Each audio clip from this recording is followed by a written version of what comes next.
Howdy, Hotshots. Dividend Daddy here, your favorite, not a financial advisor with not financial advice. Whew. You are going to have to forgive me if I'm a little bit lethargic today. I am stuffed as a Christmas guinea. Just made a, $350 trip to Costco and picked me up one of them rotisserie chickens. Those are their lost leaders. That dadgum thing had to be like 4 pounds. Stuffed me to the gills.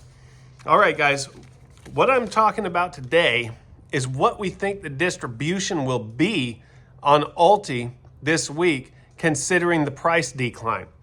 So I got my trusty flowery notebook here with a little bit of figuring, but what I want you to do is take everything that you see, everything you read, everything you're told with a grain of salt.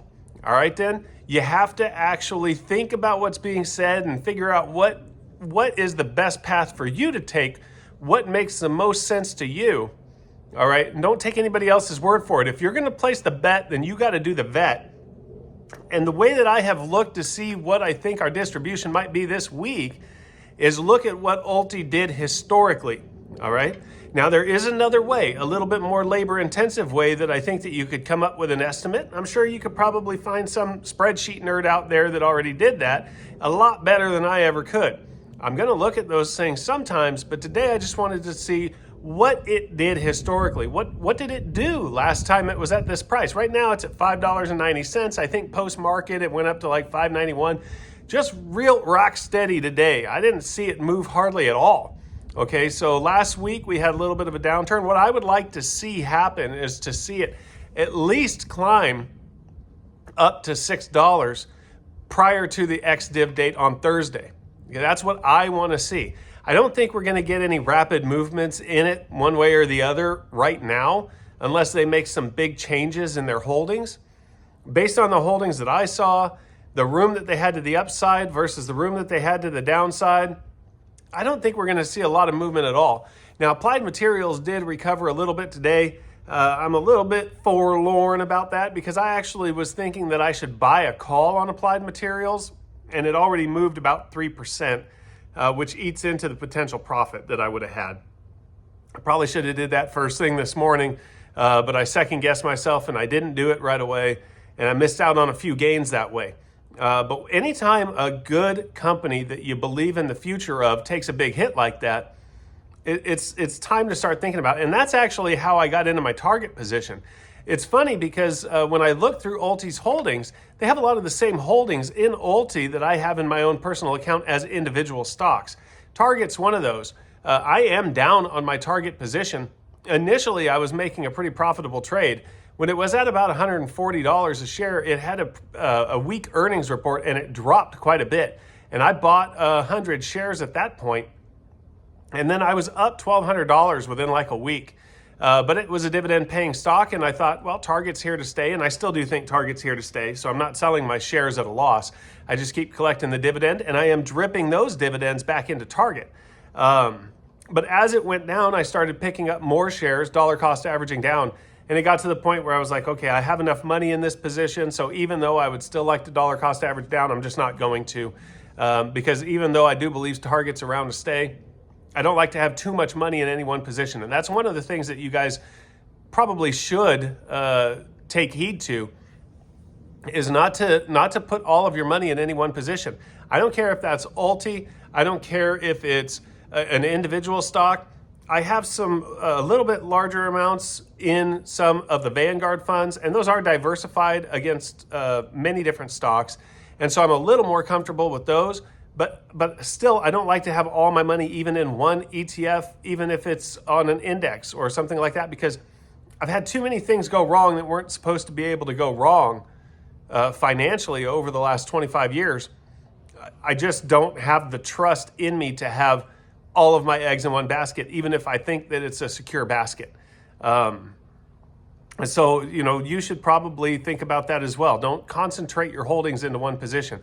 And that's one of the things I keep telling you too, is you can't take all of your money and put it in ULTY and think that you're going to retire on it and just draw out all of the distributions. Not only has the fund not proven itself to be able to be used that way, but it's just too concentrated in one position. So you diversify, you dollar cost average, These are things that I've learned over the years from not doing it and putting myself in a worse financial position than I could have been in had I listened to that advice all those years ago, right? But you're young and you think you're smarter than everybody, and so you do whatever you want. And it just cost me some gains that I could have had. I could have been in a more secure position now than I am. I'm not hurting, but I could have been better off than I am. So, for you youngins out there, when they tell you to diversify and they tell you to dollar cost average, it's a good way to be. In fact, dollar cost averaging is an easier way to invest than moving large chunks around at once, because that can be really stressful. If you're putting in a little bit each month, or if you're putting in a little bit each week, it's a lot easier to amount a sizable position in your investments than it is if you just want to move it all in at once, because you'll move it in at the wrong time and it'll go down and that'll stress you out. And then the next time you'll be hesitant, or you'll just be sitting there going, well, I don't want to risk all this much. And then you'll start putting in little bits at a time, but now you've got too much money sitting in savings and not earning you anything. So dollar cost averaging definitely, at least psychologically, is a better way to invest. Now, clearly, if you could mentally move all of your money in at the very low points of something and then ride it all the way up, that would be financially better. But the chances of that happening are relatively small for multiple reasons. One of those reasons is that it's very hard to time this stuff. You just don't know for sure whether it's the bottom or not. And then mentally, it's hard to move that kind of money into something that's been performing poorly in recent history, even though a lot of times that's the best time to do it. So just putting in a consistent amount, whatever you can afford, seems to be a better way to invest over time. So that's my little bit of fatherly advice for you from the Dividend Daddy, all right, for you youngins out there. So I have looked right now, we have about a $5.90 share price, and we've had that for a couple days now. That's what it closed at today. I don't think it's going to move a lot before Wednesday. Maybe Wednesday it starts climbing into the close, hopefully to make up for the NAV decline after ex-dividend date. But in our little notebook here, we have a price that it closed at exactly $5.90 back in April. Now, if people bought this fund back in April, and they are looking good. May, they are looking good. June, they are looking good. For those of us that got in, early to late July, and we're adding a lot to our positions in that period of time, we've been sucking hind tit a little bit here. All right, we've been bleeding a little bit. We're death by 1,000 cuts. That doesn't mean that's going to be a permanent situation. We are getting our big distributions, and considering the amount that it's declined, it's declined about 50 cents on a $6.40 share price in mid-July. That's about 7%, 7.5%, somewhere in there. You'd have to put pencil to paper. That's just a wag. But we have not gotten those size of distributions. So some of us are down a little bit. And the more recent that you bought it while it was still moving down, the more you're probably in the red. Now, hopefully, if it stabilizes here for just a couple of weeks, because the distributions are so big, it only has to stabilize for a couple of weeks for us to get back into a better position. And then assuming it doesn't continue moving down at a rate faster than its distribution, then, we could be good from there. So I'm not scared, but I'm definitely cautious. I'm not adding to the position until I see some stabilization.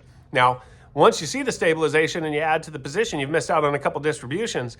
It may be worse than adding early, but that's for you to decide. So on April 30th, we closed at $5.90, which is right where we're at now. If you got in even earlier in April, it was quite a bit lower than that. On April 8th, it was $5.42. That seems to be about the best time that you could have gotten in, was early April.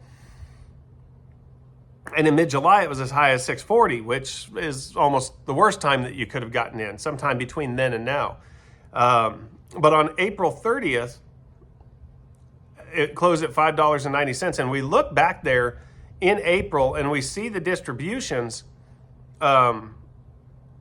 were below 10 cents. They were 8.5 cents, 9 cents.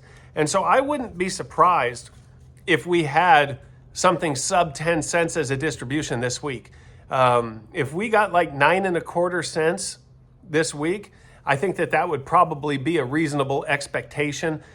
There's a lot of people in the comments, and I've even said myself, tongue in cheek, if it went to zero, but it was still paying 10 cents a week, that would be fine with me as long as it paid 10 cents a week forever.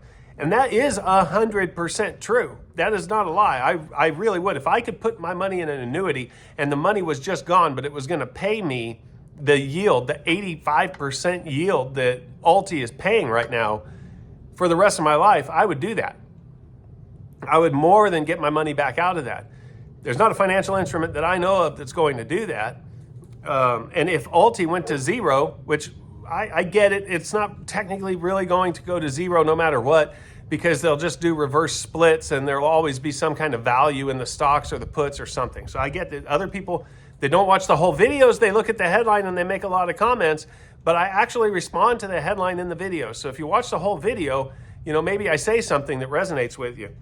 But the bottom line is, as the fund goes down, they have less value in the stocks, which means they're not going to be able to get a yield higher and higher. As the price goes down, the yield could go up for a short period of time because there's some volatility there and the price has gone down and they've already made some of the moves that brought in some of the income. And so they're able to pay a little bit higher yield, but that's not a permanent situation. If this fund goes from $6 to $3, it's not all of a sudden going to have 160% yield and just stay there. Okay, you have to look at the price of the covered call options that they can sell versus the price of their stocks. And what you'll see is they're lucky to get a 1% or greater in a week on a volatile stock, unless they're selling in the money calls, which means that then they really are going to be paying you back money out of your capital with that distribution because they're selling calls below the actual value of the stock. And then they would be able to generate income that's higher than the 1%, but it's coming directly out of the stock. So if you want them to have any kind of growth potential at all, even if it's a small growth potential, they have to sell out of the money calls. When they sell out of the money calls, the further out of the money that they get, they're going to be reducing the amount of premium that you can get. So if you're just selling a call that's just a couple dollars out of the money, about the best that you can hope for most of the time is 1% a week, and that's on a volatile stock. On a less volatile stock, you might only be able to get 3 or 4% in a month. So the more volatile stocks give you a bigger premium. They're more risky because they move around a lot more. But still, even at that rate, you're not going to be able to get huge yields on most of these stocks. So if we got 9.25 cents this week, I think that would be reasonable. It wouldn't shock me at all. Obviously, they could continue to pay out the 10 cents, even if they have to dip into the NAV to do it, because they don't want to see it. They don't want to make it look like it's going backwards, and that might be reasonable too. If that happens, then when you reinvest your dividends, you're just buying back more shares with your NAV. So your NAV isn't really going down just because they pay you out of NAV, as long as you are dripping and reinvesting in shares. Okay, so I'm just going to, just as a guesstimate, I'm going to throw out there 9.25 cents for a yield this week.